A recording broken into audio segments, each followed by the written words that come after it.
Part A. In this part of the test, you'll hear two different extracts. In each extract, a health professional is talking to a patient. For questions 1 to 24, complete the notes with information you hear. Now look at the notes for extract 1.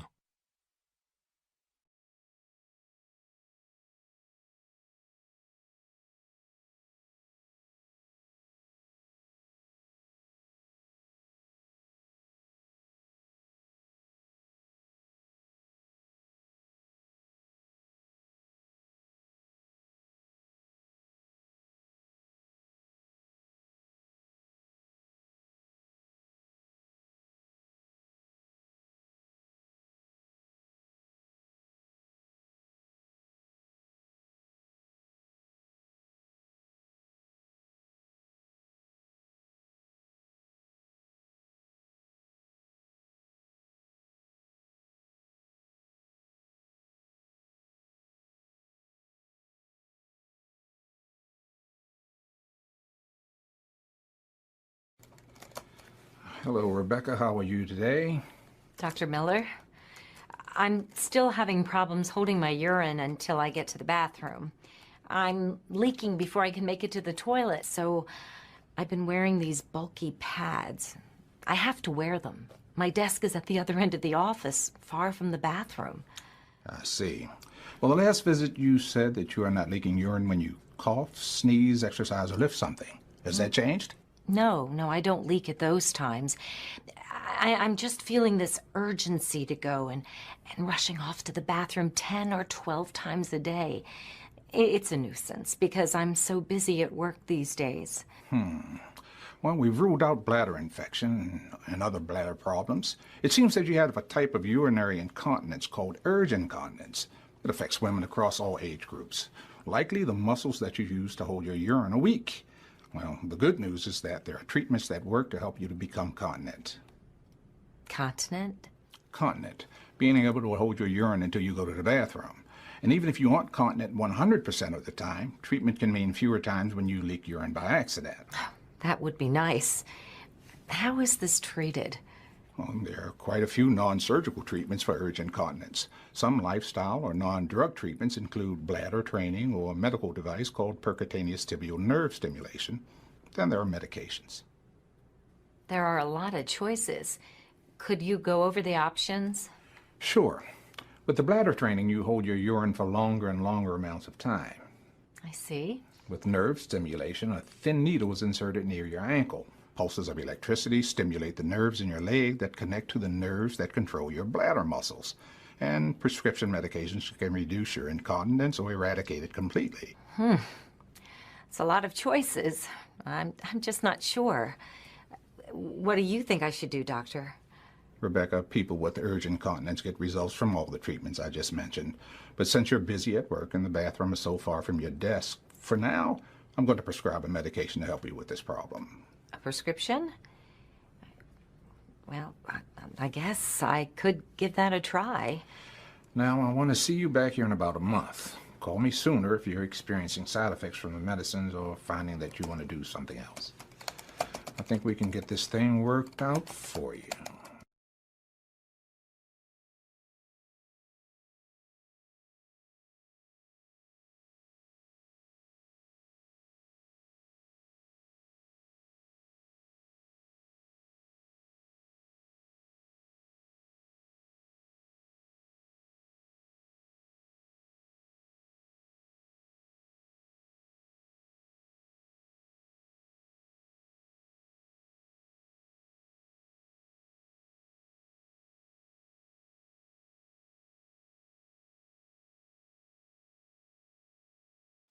Questions 13 to 24. You hear a neurologist talking to a new patient called Sylvia Gunn.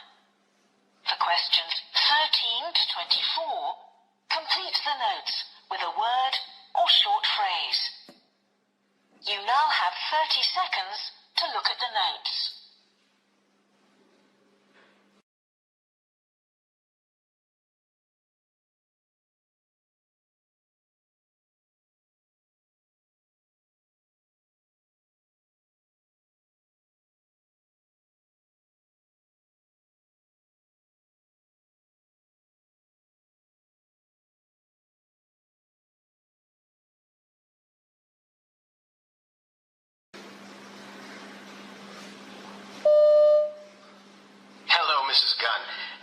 been referred to me because of some pain in your face.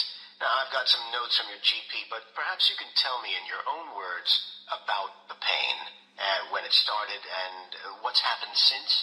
Well, it began about 3 years back. Out of the blue, I got this terrible shooting pain in a back tooth. I've never felt anything like it before in my life.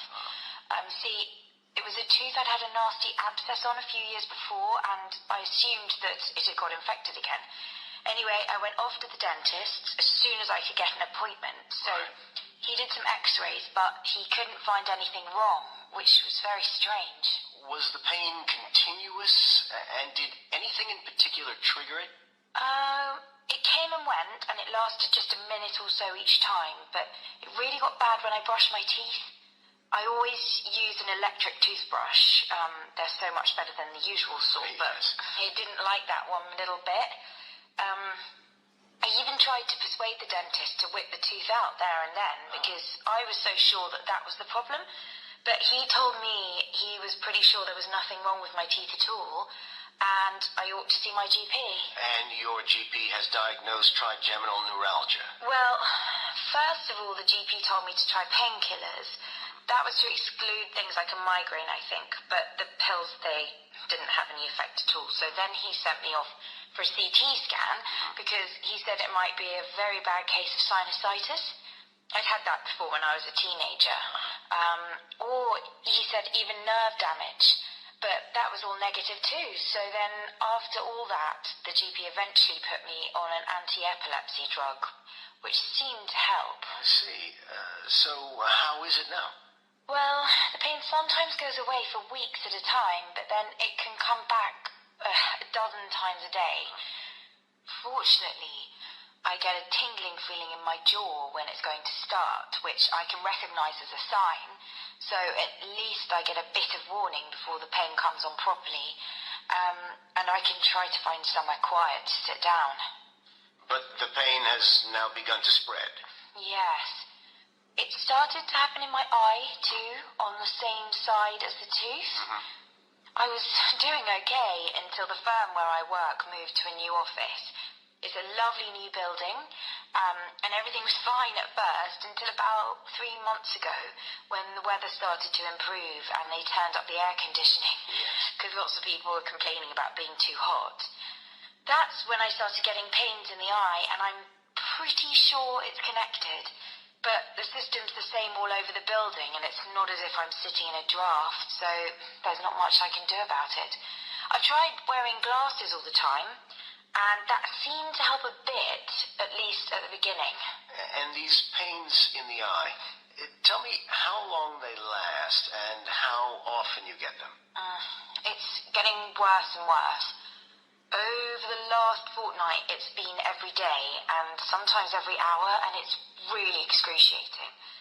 It's getting me down, and I've started losing weight too, what with the worry and the pain, and I've had to give up my yoga class, which I loved, because you never know when the pain's going to come on.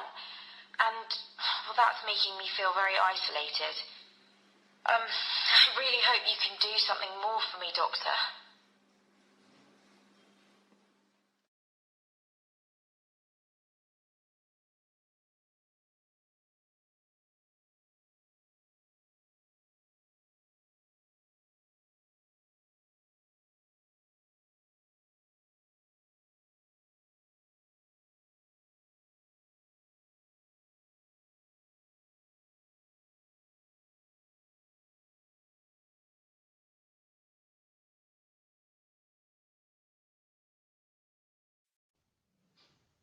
You hear an ED nurse talking to the relative of a patient who has been recently admitted.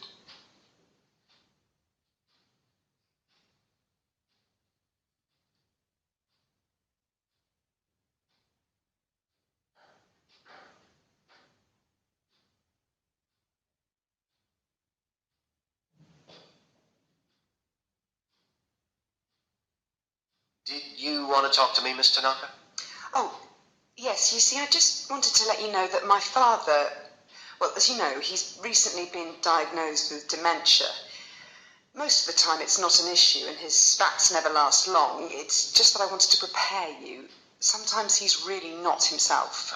Okay, Mr. Naka, I think I understand. Can your father become aggressive? Yes.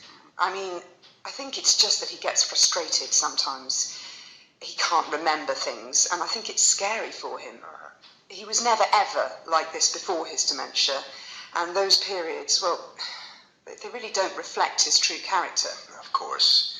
Thanks for letting me know.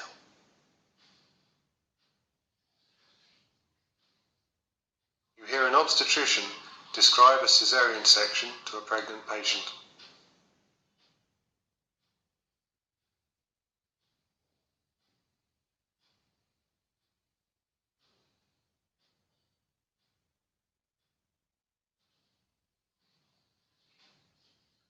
Labour can progress differently for different people. In some circumstances, if labour is longer than expected, and if we detect that the baby is distressed, then we may have to consider an emergency caesarean section. It's a procedure that we perform in theatre, and it is carried out under spinal or epidural anaesthetic, so that you don't feel anything, but you will be awake. A screen is placed across your body, so you don't have to see what's being done. We make an incision in your tummy and womb, just under your bikini line, to remove your baby, and then stitch up the wound. It takes around 40 minutes, and your birth partner can be there at all times. Does that make sense?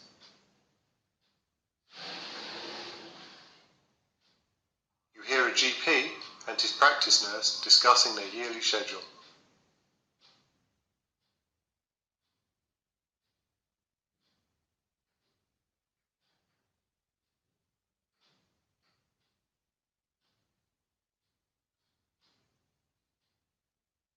In September, we'll have a lot of new patients, as the first-year university students will all register during freshers. Yes, we were really run off our feet last year, weren't we? Yep, it was a madhouse. Do you think we should hire agency staff to help out for the first couple of weeks this time around? Well, I think part of the problem was that last year Dr. Igwe and Nurse Fletcher were both away. Dr. Igwe went to Costa Rica and Nurse Fletcher had the flu. Oh, right, I remember. Well, we can't do much to prevent staff illness. No, but we can ask people to avoid booking time off in those first 3 weeks. Okay, I'll send an email out today.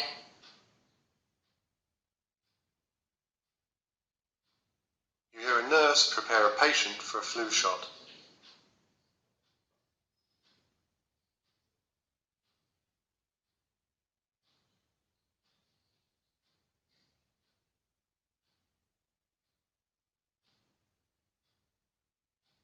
Good morning, Mr. Henderson. Dr. Ray has recommended that you get a flu immunization shot before you're discharged. I've got the injection ready to give you. Are you allergic to anything? I'm only allergic to latex and penicillin. I don't know if I want the flu shot. Oh. The last time I got the shot, I got sick. I'm sorry that happened to you.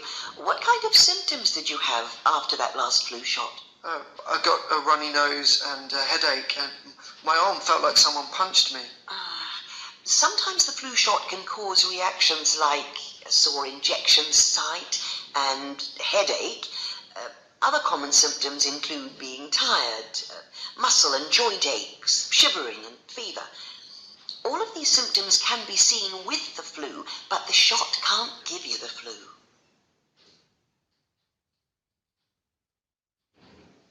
You hear a doctor talk to a patient about her injury.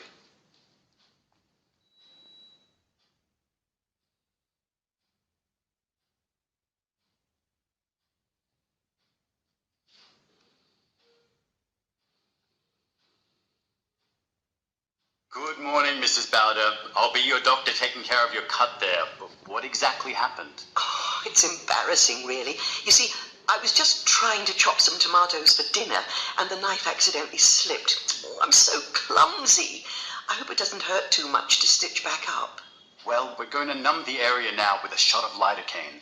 You'll feel a poke of the needle and a slight burn, but afterwards the area should be numb and you'll feel nothing during the procedure. Oh, good. We should be finished in about 10 minutes. Good. How many stitches will I need? And how long will I have to stay in? I'm really conscious about my hands, so I hope I don't have a scar.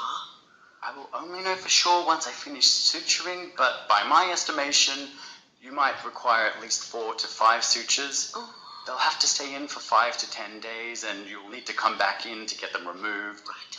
I'll do my best to try and line up the edges to create as little scarring as possible, Yeah. but I can't guarantee there will be nothing there.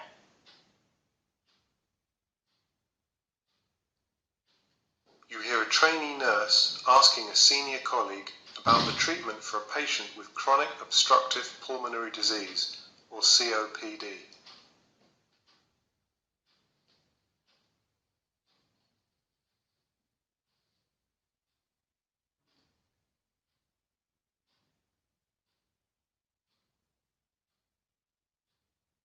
I haven't treated anyone with COPD before. What would we need to do differently? One of the most important things would be to make sure to prescribe oxygen at levels between 88 to 92%. Okay, so why would that be necessary? If he's having trouble breathing, shouldn't we prescribe higher oxygen levels? Most patients receive oxygen at levels between 94 and 98%. Well, in healthy individuals, a rise in carbon dioxide would result in an increased drive to breathe in order to eliminate the excess gas. Right. However, in some patients with COPD, this response is blunted, and their main mechanism for respiratory drive is controlled by the level of oxygen in the body instead. If the level of oxygen given to a COPD patient is increased too much, it can actually reduce the stimulus to breathe and cause hypoventilation, resulting in an increase in CO2.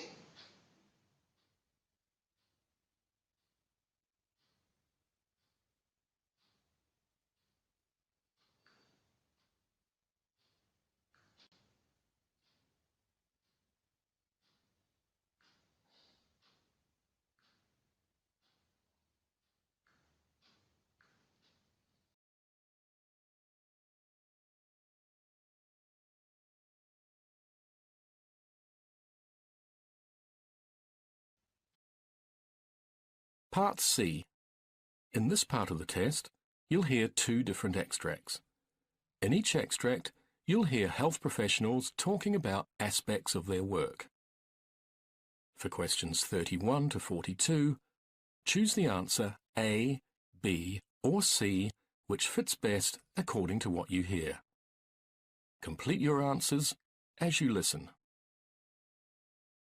Now look at extract 1.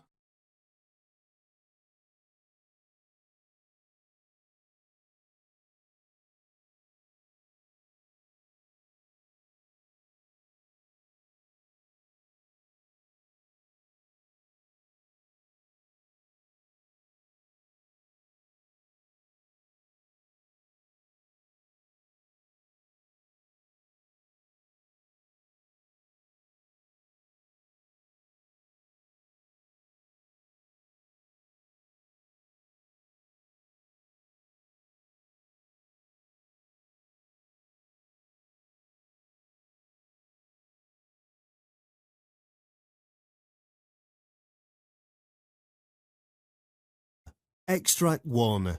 Questions 31 to 36. You hear an interview with Dr. Don Steflon discussing military PTSD. You now have 90 seconds to read questions 31 to 36.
Welcome to the Health Matters podcast.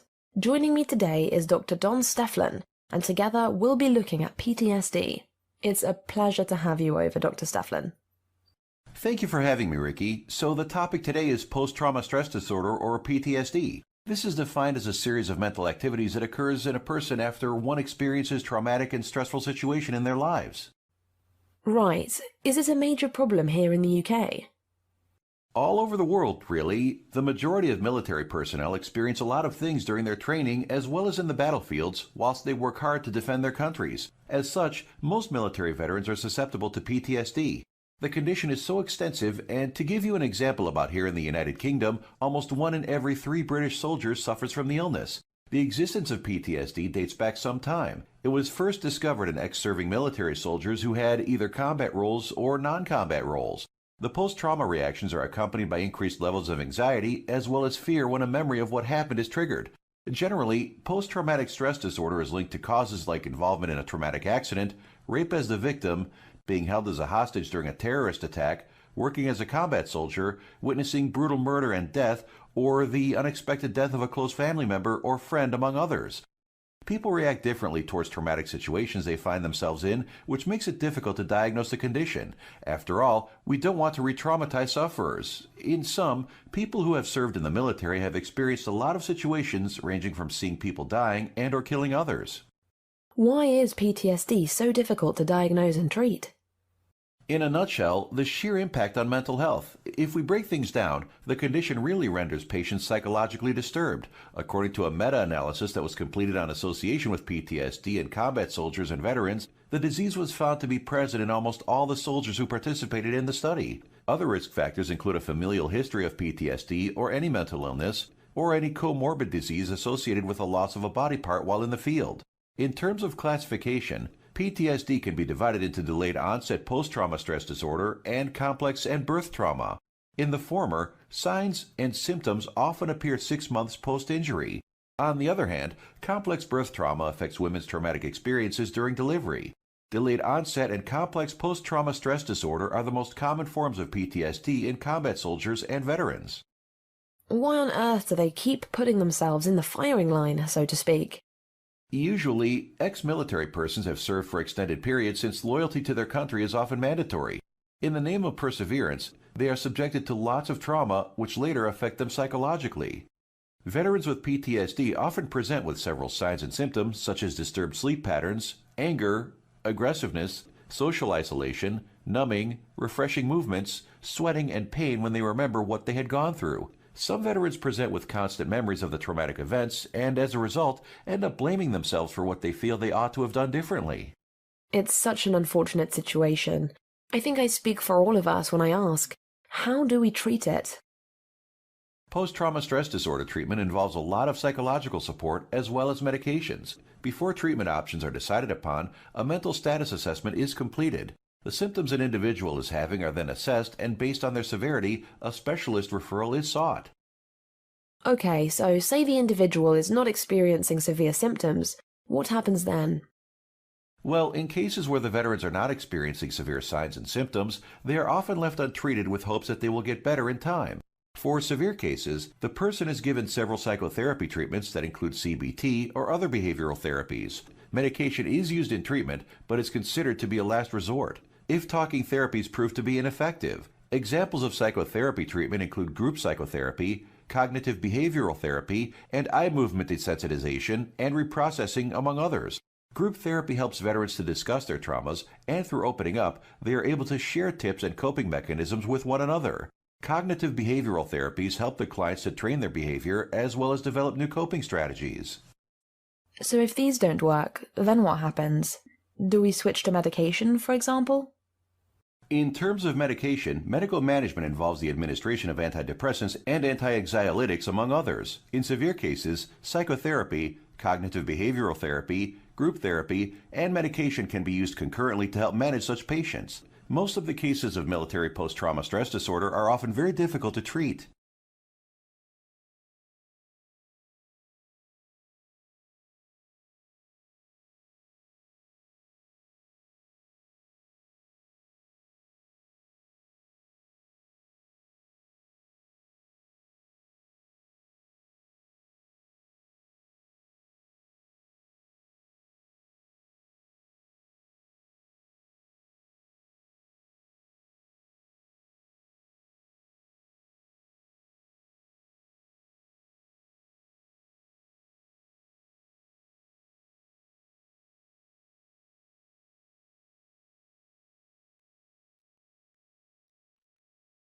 Now look at extract 2.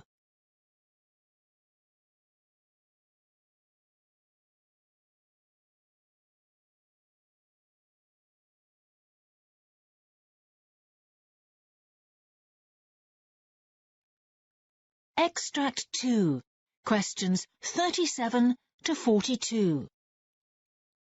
You will hear a clinical pharmacist called Emma Royce giving a presentation about the side effects of certain types of medication. You now have 90 seconds to read questions 37 to 42.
My name's Emma Royce, and today I'd like to talk about some unanticipated side effects of certain widely used medications. The side effects that I'm particularly interested in involves changes in a patient's behaviour. In particular, the onset of what's known as compulsive or pathological gambling in patients suffering from Parkinson's disease. Pathological gambling is essentially an addictive disorder in which the patient feels a need to engage in financial risk-taking in the expectation of gaining a reward. It is characterized by both recurrent and persistent behaviors and can lead to significant distress and the breakup of personal relationships. The condition is thought to affect around 1.4% of the general population, a figure which rises to 7% in Parkinson's patients. It was this finding that led to the realization that there was a link between the medication prescribed for that condition, notably dopamine agonists, and the onset of pathological gambling. So, how common is this side effect of Parkinson's medication? On the surface, it would seem that it remains the exception rather than the rule, only affecting around 1 in 7 users, and not all of those in a severe way. Also, because only a small proportion of patients treated with dopamine agonists develop the symptoms, it may reflect specific predisposing factors. The exact level of incidence is unknown, however, and this may be because many cases go unreported. Patients themselves or family members don't admit to the condition out of shame, or because their doctors or carers haven't been able to identify it.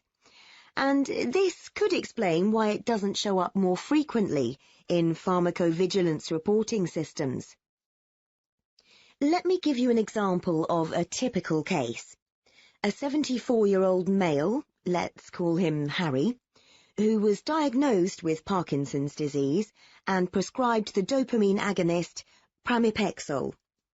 About a month after commencing treatment, he began to feel an increasing need to play slot machines until he was going to a gambling venue every day. At first, Harry was able to conceal his behaviour from family members, another common feature of the condition.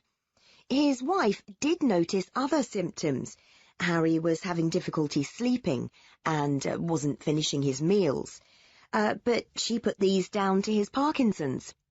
It was when Harry began impulsively buying items that he neither needed or wanted that his wife became alarmed.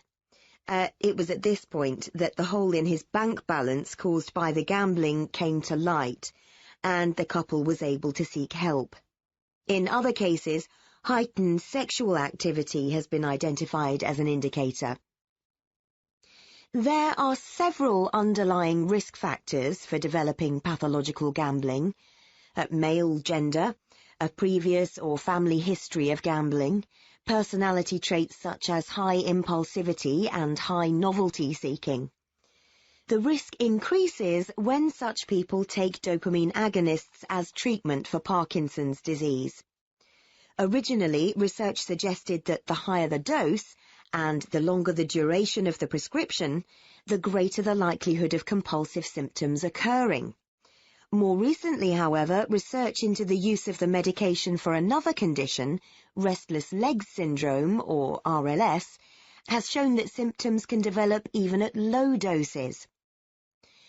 So, what are the long-term effects of these adverse reactions? Pathological gambling seems to be reversible when the dose of the dopamine agonist is reduced, or the patient is transitioned to an alternative medication. Basically, dopamine agonists help Parkinson's patients by replacing the loss of dopamine in areas of the brain that control the ability to move. But the increased dopamine levels then affect other areas, such as the neural system linked to pleasure and reward behaviors and associated emotions, which then manifest themselves as impulsive and compulsive actions. But the effects are not long-lasting. Harry lost all interest in gambling within a month of stopping pramipexole therapy. But sadly, for many patients, the problem isn't picked up before life-changing disruption is caused, as significant gambling debts develop and relationships become strained. So, what can we do to improve the management of these side effects? There's no doubt that Parkinson's is a serious and degenerative disease, so the drugs may represent a reasonable trade-off in terms of risk-benefit analysis.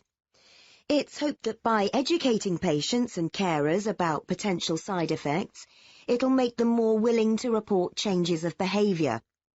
Patients and their carers should be monitored closely for the symptoms, so that as soon as any side effects do emerge, the drugs can be tapered or discontinued. For other conditions, such as RLS, however, it is open to debate whether the risks associated with compulsive behaviours outweigh the therapeutic advantages of administering the medication. What is needed is further research to establish just how extensive the problem is.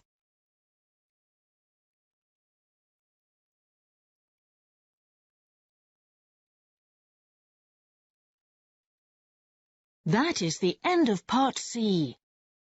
You now have 2 minutes to check your answers.